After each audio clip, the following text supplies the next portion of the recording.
All right, man. Robin Thicke, man. Woo! Woo! Sometimes you just gotta give yourself a woo. Yeah, man. This is I would definitely say this is crazy for me, like being someone that grew up on your music. Being able to have the opportunity to sit down, speak with you, freaking see you serenade us with the piano just for 5 minutes, man. It's great, man. It's great. Thank you. Thanks for having me. Yes, sir. So, first, how are you doing today? I'm doing great. You know, we've been on this promo run. We got the new single, I Know What to Do, that we just released about 10 days ago, or a couple weeks ago. And so now just getting out there, and it's nice to, shake the hands and kiss the babies and see all the radio people that, I've known for so many years. It's more like a reunion now when I go on a promo tour. So it's nice to see so many friendly faces with kind words. That's dope. That's dope, man. Well, before we even get into the track, I do want to ask, where did this From the Block performance come from? Because I definitely wasn't expecting to see that a couple of months ago. Which one? The From the Block performance with the Y remix? With the Y remix, yeah. It was a great idea that City hooked it up, and his artist is Lizen, City from Run It Up Records. Shout out to City. And so he just asked me if I would hop on, do a little verse or hop on a remix. And when I heard the song, I was like, man, this is classic vintage R&B. This is the stuff I grew up on. Yeah. So I just dropped a verse real quick, and then we did that on the From the Block, is it called? Yeah. Yeah. And then we got lucky, man. It went viral. We got lucky, and it was right here in Atlanta too. Yeah, exactly. Yeah. Right there by the Mercedes-Benz. I was like, Robin done dropped one and went crazy real quick. All right, so we do have I Know What to Do. It released around late August. No, I think it was just 2 weeks ago exactly. 2 weeks ago. Okay. Yeah. All right, that's a bet. When you were in the creation mode for this song, can you tell me what space were you in? Because it's definitely like a little maker. Yeah, I just write what I'm feeling, what I'm going through, and at the time I was thinking about how amazing my lady is and how she's all of that and she's everything and the bag of chips and with the side sauce, So I was just like, I know what to do with this woman, you know what I mean? And so I think it's fun because it's complimenting, the woman, but it's also the man's got a little swag, He's like, I know what to do with all that fineness. Gotta know what to do. If you can't handle it, somebody else will. If you can't handle it, somebody else will. So I would say this track is definitely probably like a prelude to some more music coming down the line. The album's coming out right before Valentine's Day. So we're setting it up. We're starting right now. We got this as the first single, and we're gonna put out a couple more records before the album drops, and it'll be ready for everybody Valentine's week for sure to help out. I'm here to help. That's dope. So we could definitely say that the album is gonna be in that full love. Most of my music has always been about love, trying to make relationships work, trying to look inside and become a better person.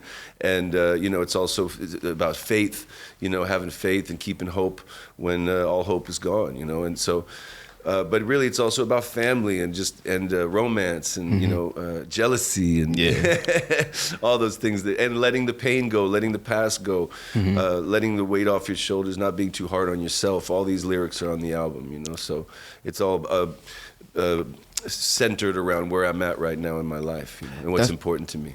And that's real. I felt like I actually wanted to ask that question because with Lost Without You being one of one of your most famous tracks, and then we're up to I Know What to Do with it. It's kind of like a 360 almost when you think. Interesting, yeah. Well, there's still vulnerability on the album, but I guess that there's a difference before in that era. I was going through an album that hadn't quite succeeded, my very first album that didn't sell. Yeah. And so I was struggling with what am I going to do if I'm not a hit artist and all this stuff. So I wrote a lot of songs like I'm Lost Without You and Look to the Sky and I Need Love and, Would That Make You Love Me? And so those songs all came out of that era of my life. But the era of my life right now is, after being through a lot of tragedy, I lost my father, I lost my manager, and my house burned down, I got divorced, I got sued, all this stuff happened, boom, boom, boom. And then here I am now, a few years removed from all that. And, I got healthy, happy kids. I got a loving woman. I got a beautiful home. I got the Masked Singer show, and I got a new album. So this is a very confident, exciting time for me, Definitely. And you're also on tour with Boyz II Men. Yeah, we've been loving that, man. I grew up on Boyz II Men, so, being able to tour with them and hear those classics every night is fun. That's dope. Has there been, anywhere that's probably, been a favorite stop for you so far on the tour? We did one recently. There was a lot of fun. Charlotte was a great audience. Shout out to the floor. Shout out NC. Shout out to Charlotte. Yeah. Charlotte was a great audience. We had a lot of fun there. And the Vegas nights were fun too. Of course, Vegas nights. Yeah. I'm glad that you said Charlotte though. I am a North Carolina home kid, so it's just like we got love for you, baby. We got love. So talk to me a little bit more about this Masked Singer thing. Like I never really like tuned into the show too often. Yeah. But like for you and your experience, because it's had like how many seasons now? We're about to air the 12th season, I think, and we airs next week, September 25th. Is the 12th season starts, and then we're shooting the 13th season the month after. Sheesh, y'all catching up to Family Guy with these seasons. Yeah, right. No, it's great. They do 2 a year, which is a lot of fun, and they usually shoot the whole thing in about a month. Yeah. So I film for 2 months of the year, and the rest of the year I get to make music and be with my family. So it's great. That's dope. And do show and travel and tour, and all that stuff. Yeah. Has there been anybody that wanted to be a part of the Masked Singer show that you were surprised that kind of joined the cast? I was surprised that Lil Wayne did it. Yeah, to be honest, that was legit. But we had T-Pain on the first year, and he won, so that kind of gave us some street cred. You know what I mean? For sure. And then when Lil Wayne showed up, I was like, no way, Lil Wayne did the show. No way. But that was once again, Busta Rhymes was on the show. These are some of the best hip hop heads ever. So it's great that show has embraced and been embraced by all the different entertainment communities that way. Definitely. And I think just with you being a part of the show, it was easier for everybody to come in because I feel like you touch all aspects of the musical culture. You know what I'm saying? Everybody can gravitate to what Robin Thicke has put out. Whether you want to dance a little bit, whether you just want to sit there, have a glass of scotch and a cigar. You know what I'm saying? Oh man, it's definitely scotch and cigar music for sure. It's vacation music. It's hanging out with your lady music.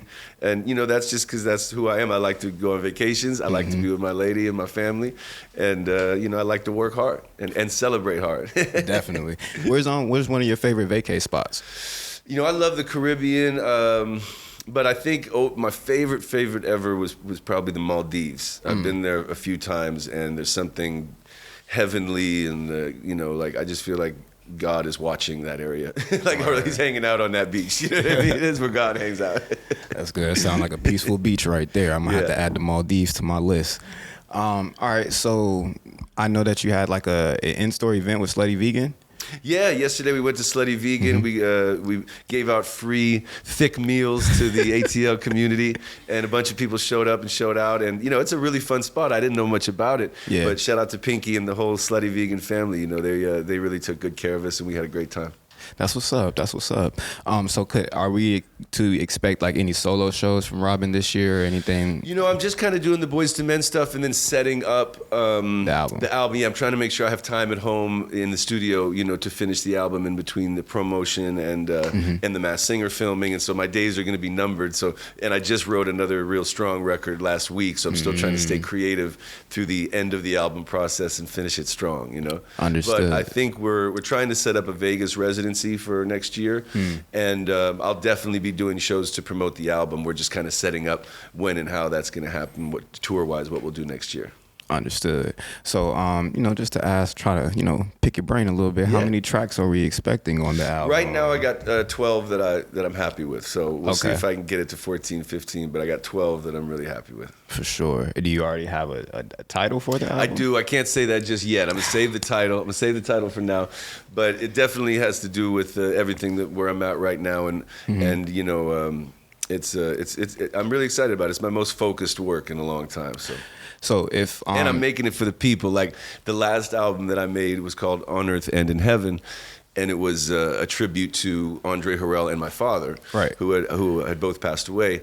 So there was a different tone on that album. Where this one, I'm really trying to make music for y'all. You know what I mean? I want y'all to like it, as opposed to for myself.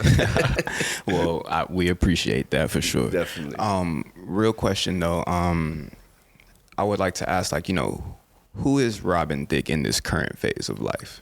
Happy.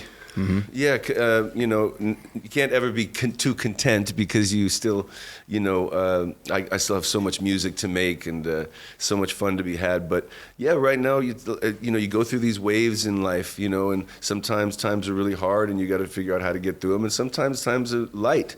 and they're easygoing, and there's money coming in, and the kids and people are happy, you know. And and right now I'm just in a heavenly kind of space where I've got a lot of love around me, a lot of love in my heart, and living a good life right now, you know. That's good, man. I'm happy to hear that for you.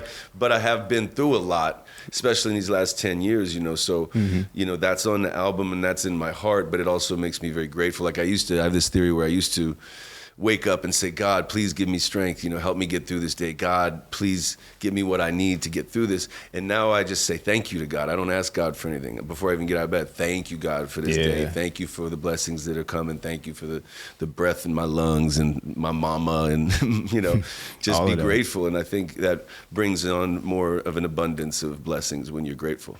Yeah, and I agree wholeheartedly, because I had to take some time and switch my mind earlier this year. You know what I'm saying? Just instead of asking and looking for the signs, just I'm thankful to be here, and let's just rock it out, you know? Because when you feel grateful, then you realize you already have most of what you need. Yeah. You know what I mean? You got yourself.